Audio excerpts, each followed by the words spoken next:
রিপ্ল্যান্টেশন surgery কাকে বলে আজকে আপনাদের সামনে আমরা এই আলোচনা করব।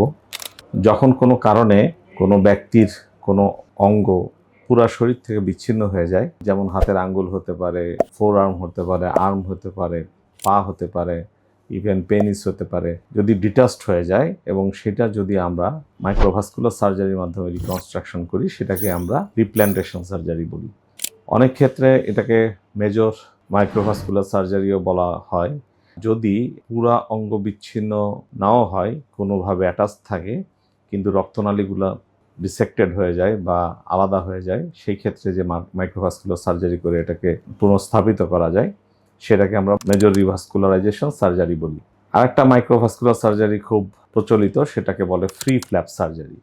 ফ্রি ফ্ল্যাপ সার্জারি আমরা কখন করি? যদি কোনো কারণে ট্রমাটিক, ইনফেক্টিভ অথবা ম্যালিগনেন্ট ক্যান্সার এক্সিশনের ফলে যদি কোনো বড় ক্ষত তৈরি হয়, যেটা আমরা লোকো রিজিওনাল ফ্ল্যাপ বা ডিস্ট্যান্ট ফ্ল্যাপ দিয়ে যদি আমরা রিকনস্ট্রাকশন করার সুযোগ না থাকে, সেই ক্ষেত্রে আমরা ফ্রি ফ্ল্যাপ সার্জারি চুজ করি। ফ্রি ফ্ল্যাপ সার্জারি, ফ্ল্যাপটা একটা জায়গা থেকে, ডোনার সাইড থেকে আমরা প্রয়োজন অনুযায়ী আমরা সিলেক্ট করি যে এখান থেকে আমরা এটা হারভেস্ট করব।